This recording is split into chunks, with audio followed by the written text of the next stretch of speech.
राजस्थान के प्रमुख किसान आंदोलन बिजौलिया आंदोलन भीलवाड़ा मेवाड़ का प्रथम श्रेणी का ठिकाना था।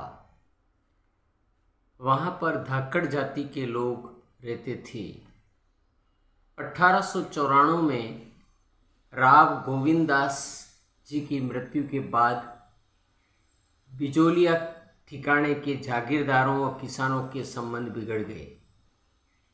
परिणाम स्वरूप बिजौलिया किसान आंदोलन का शुभारंभ हुआ। यह आंदोलन 3 चरणों में चला। प्रथम चरण सामान्य रहा, द्वितीय चरण सर्वोच्च रहा, तृतीय चरण पराभव रहा। प्रथम चरण 1897 से 1915 तक चला। नेतृत्व स्थानीय स्तर पर किया गया, लेकिन कोई विशेष सफलता प्राप्त नहीं हुई। लेकिन द्वितीय चरण की तैयारियां का बीजारोपण हो चुका था। द्वितीय चरण बिजौलिया आंदोलन का 1915 से 1923 तक चला। यह प्रमुख आंदोलन था। तृतीय चरण 1923 से 1941 तक चला। इसमें कोई विशेष सफलता नहीं मिली। यह पराभव का चरण था। जो प्रथम चरण 1897 से आरंभ हुआ, जब सारे किसान बिजौलिया के मृत्यु भोज पर एकत्रित हुए, और यह मृत्यु भोज गिरधरपुरा गांव में हुआ था। सब ने निर्णय कर लिया कि किसानों पर अत्याचार हो रहा है, आवाज़ बुलंद करनी चाहिए अत्याचार के खिलाफ। अतः सभी किसान मिलकर उदयपुर महाराणा फतेह सिंह से मिले और अपने न्याय की गुहार की। उन्होंने अपनी मांगें रखी। दूसरा, कृष्णराव सिंह द्वारा नया कर लगाया गया बिजौलिया में, जिसे चवरी कर कहते थे।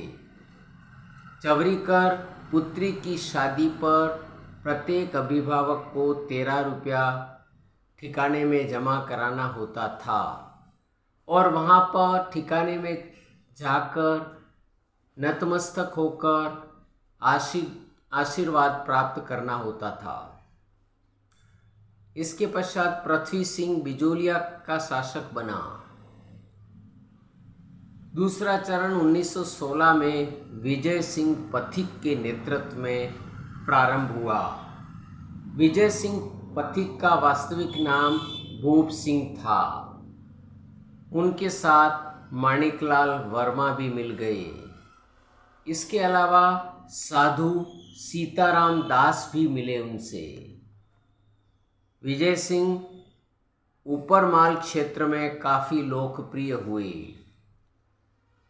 उनकी किसान आंदोलन की आवाज़ को मुखर करने के लिए प्रताप समाचार पत्र मिला, और जिसका संपादन गणेश शंकर विद्यार्थी करते थे।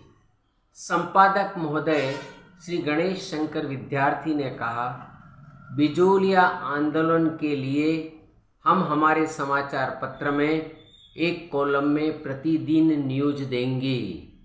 जब समाचार पत्र में न्यूज आने लगी तो पूरे देश में बिजौलिया आंदोलन की बातें और आंदोलन का प्रचार प्रसार हुआ। जब यह समाचार पत्र के माध्यम से गांधी जी को प्राप्त हुआ, गांधी जी ने पढ़ा कि किसान आंदोलन हो रहा है, तो गांधी जी ने तत्काल विजय सिंह पथिक को मुंबई बुलाया, और गांधी जी ने महादेव भाई को बिजौलिया भेजा, उनका जो निजी सचिव था उसको। 1920 में असहयोग आंदोलन में सहयोग दिया बिजौलिया आंदोलन ने, और 1921 में यह आंदोलन भयंकर रूप ले चुका था। 11/2/1922 को अंग्रेजों से समझौता हुआ और यह आंदोलन समाप्त हुआ 1922 में। 1927 में किसान पंचायत रामनारायण चौधरी और माणिकलाल वर्मा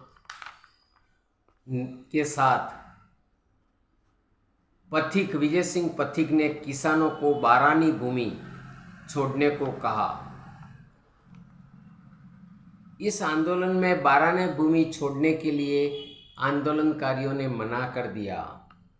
20/7/1931 को सेठ जमनालाल बजाज उदयपुर महाराणा से मिले और डॉक्टर मनमोहन सिंह मेहता को बिजोलिया भेजा। किसानों को जमीन वापस दे दी गई और आंदोलन समाप्त हुआ। धन्यवाद।